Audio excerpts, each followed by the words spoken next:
Good morning, সুপ্রভাত বন্ধুরা। আমি এখন ডাঁটা শাক তুলবো। এই দেখুন আমার কত সুন্দর ডাঁটা শাক হয়েছে। এই দেখুন, দেখেছেন? এই ডাঁটা শাকের জন্য এই বেগুন গাছটা খারাপ হয়ে যাচ্ছে। এই দেখুন বেগুন গাছটা। আর এই ডাঁটা শাকটা না তুললে চলবে না, কারণ এই ডাঁটা শাকগুলো এমনি এমনিই হয়। আমার বেগুন হবে না তাহলে ভালো করে।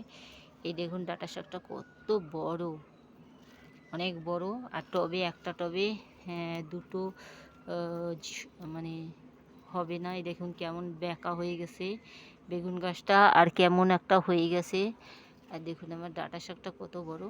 একদম ডাঁটা শাকটা তোলার জন্য বড় একটা ঝুড়ি নিয়ে এসছে। আমার ঝুড়িটাও অনেক বড়।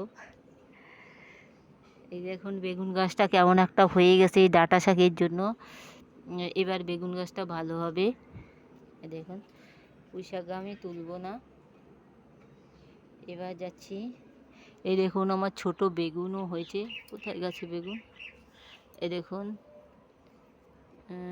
গাছে ছোট বেগুন ধরেছে। আর এই বেগুনের ফুল হয়েছে, দেখুন ফুল ধরেছে। চাল কুমড়ো গাছ আমার খুব সুন্দর হয়েছে। এবার আমি কোথায় যাব? এই দেখুন আমার আখ গাছ। আখ গাছটা দেখেন, মোটামুটি একটা আখ গাছ হয়েছে, বেশ ভালোই। আমার কুমড়ো ফুল, এই দেখুন একটু বেলায় এসছি বলে কুমড়ো ফুলটা ঢলে গেছে।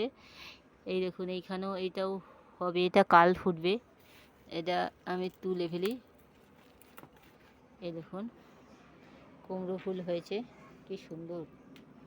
আরও গাছ ভর্তি দেখুন ছোট ছোট ফুল। এই ফুলগুলো সব ফুটবে।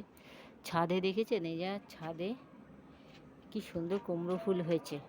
এই দেখুন এই টবটা, এই হলো এইটার মধ্যে ওই ছাদের গোড়া, মানে কুমড়ো গাছের গোড়াটা এখানে। এই গোড়াটা থেকে এত সুন্দর কুমড়ো ফুল হচ্ছে।